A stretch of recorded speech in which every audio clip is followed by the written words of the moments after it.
আমি জুলাই মাহত আৰু এটা আমি এডভাৰটাইজ ওলাব খুজিছোঁ য'ত 22,776টা পোষ্ট থাকিব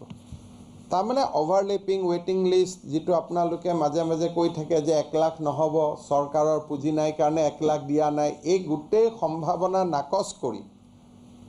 কোনোবা যদি মাজত চাকৰি পাই চাকৰি এৰিও গৈছে সেই গোটেইবিলাক কাভাৰ কৰি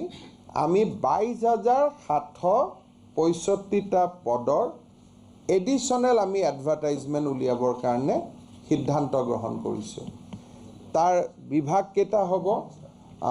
অসম ৰাজ্যিক বিদ্যুৎ পৰিষদৰ 3টা কোম্পানীত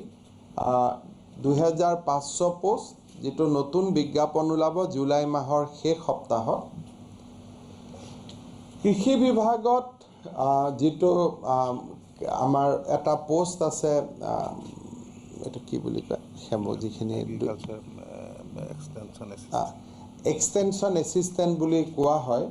তাতে আমাৰ 2,500 পোষ্ট ওলাব 2,500 এটো গ্ৰেড 3 পোষ্ট হয় গ্ৰাম সেৱক বুলি যেটো কোৱা হয় পুলিচত আৰু 2,000 পোষ্ট ওলাব স্বাস্থ্য বিভাগত আৰু 600 পোষ্ট ওলাব গ্ৰেড 3 অসম চৰকাৰৰ বিভিন্ন বিভাগত ওলাব 2,519টা গ্ৰেড 4 বিভিন্ন বিভাগত ওলাব 1,347টা পঞ্চায়ত এণ্ড গ্ৰামোন্নয়ন বিভাগত পঞ্চায়ত সেক্ৰেটাৰীকে আদি কৰি বিভিন্ন পদত ওলাব 1,000টা আৰু শিক্ষা বিভাগৰ 3টা ক্ষেত্ৰতে এলিমেন্টাৰী হায়াৰ সেকেন্ডাৰী আৰু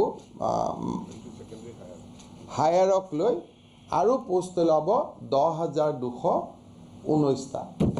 তাৰমানে 1 লাখ নিযুক্তিৰ বিপৰীতে আমি 1 লাখ প্ৰায় 15,000 আমি নিযুক্তি কৰিম যাতে কোনোবা অভাৰলেপিং ৱেটিং লিষ্ট